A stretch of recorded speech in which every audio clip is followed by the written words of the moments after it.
Good o'clock, everyone. This is the fourth chapter, The Monkeys and the Bell of MSC. Okay, let's start reading. Once upon a time, there lived four robbers in a blaze. एक बार की बात है कि एक किसी गांव में चार डाकू रहते थे.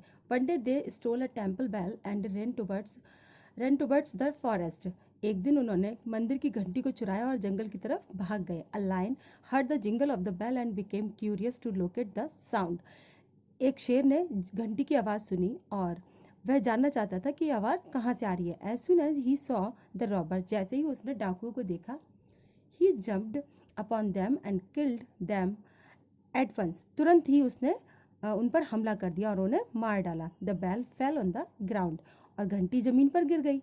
After a few days, a group of monkeys passed through that way.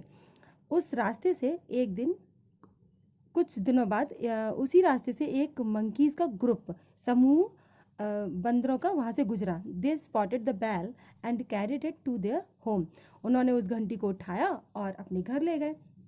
They found the jingle of the bell very interesting. उन्हें घंटी की आवाज़ बहुत अच्छी लगी. Afterward every one of them became very fond of the bell and started playing with it.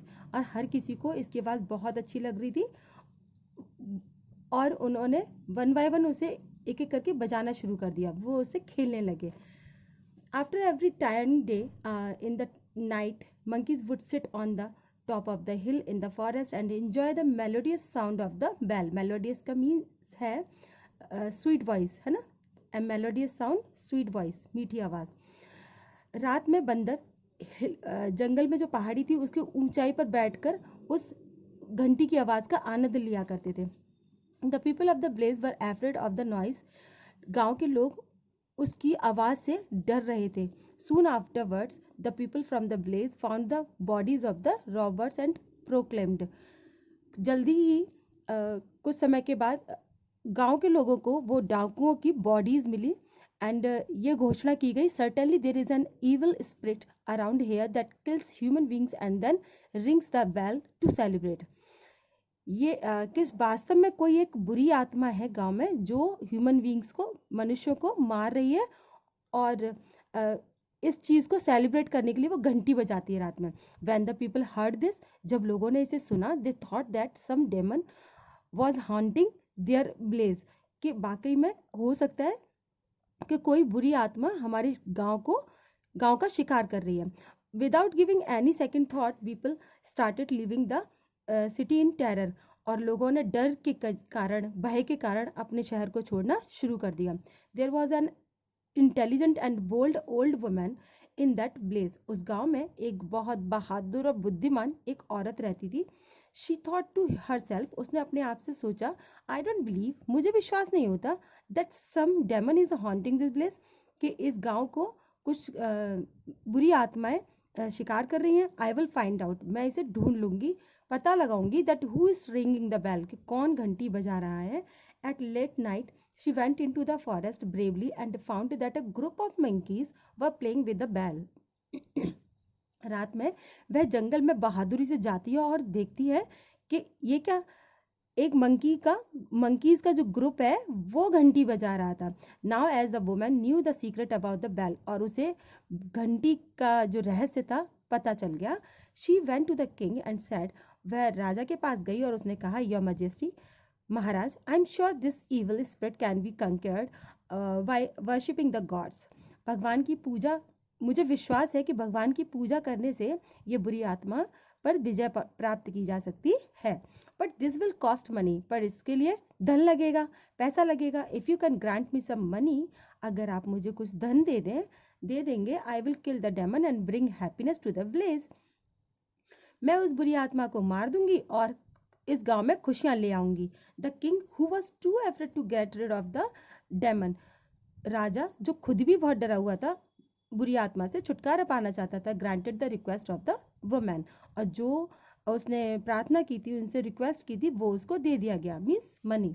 Okay, on receiving the money, धन लेकर, the woman bought some peas, groundnuts and fruits.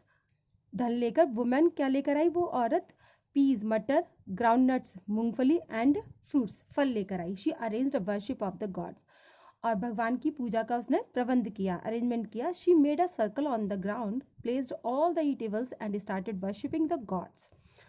उसने एक सर्कल बनाया, खाने वाली चीज़ों को उस सर्कल में रखा एंड भगवान की पूजा करने शुरू कर दी. आफ्टर द रिचुअल, अनुष्ठान होने के बाद, अनुष्ठान मीन्स, रिचुअल मीन्स अनुष्ठान, मतलब वो जो पूजा की गई थी. She picked up all the eatables and went into the forest. पूजा होने के बाद उसने सारी खाने की चीज़ें उठाई और जंगल में चली गई. शी प्लेस्ड द फ्रूट्स, उसने सारे फल रख दिए, एंड अदर थिंग्स, और जो दूसरी चीज़ें थी वो भी, under a tree near the हिल, पहाड़ी के पास जो एक पेड़ था उसके नीचे रख दी. She kept a watch at the monkeys from a distance, और कुछ दूरी से वो बंदरों की तरफ देखती रही. As the monkey saw the eatables, जैसे ही बंदरों ने खाने वाली चीज़ों को देखा, दे ड्रॉप्ड द बेल, उन्होंने घंटी को गिरा दिया. Just as the old woman had expected from them, जैसी उसने उम्मीद की थी वैसा ही हुआ. वो चाहती थी कि बंदर खाने की चीज़ों को ले और घंटी को छोड़ दे, और ऐसा ही हुआ. They ran to pick the eatables, अब वो खाने की चीज़ों के लिए दौड़े और उनको उठा लिया, उनको उठाने के लिए दौड़े. The women picked up the बैल क्विकली, औरत ने उस बैल को जल्दी से जाकर उठा लिया. And rushed towards the place, और गांव की तरफ आ गई. शी गेव द बैल in the court of the king. Court means होता है दरबार, राजा के दरबार में वो घंटी उसने दे दी. The king was very happy with the brave women and everyone in the place admired her bravery. राजा बहुत खुश हुआ उस बहादुर औरत से, और हर कोई गांव में उसकी प्रशंसा कर रहा था, उसकी बहादुरी की. The pleased king rewarded the women for her bravery, और जो बहुत खुश हो गया था राजा, उसने उस औरत को उसकी बहादुरी के लिए इनाम दिया. Since that day there was no noise and people lived happily ever after. उस दिन के बाद कभी भी गांव में कोई शोर नहीं हुआ और लोग बहुत ही खुशी खुशी रहने लगे. Moral of the story is, one must not be afraid of unimportant things. Intelligence and courage succeed against all odds. Means कभी भी हमें कोई महत्वहीन, जिसका कोई महत्व ही नहीं है, कोई इम्पोर्टेंस नहीं है, उसे डरना नहीं चाहिए. और हमेशा जो भी बाधाएं आती है, कष्ट आते हैं, वो अपनी बुद्धिमानी और साहस से उन्हें दूर किया जा सकता है.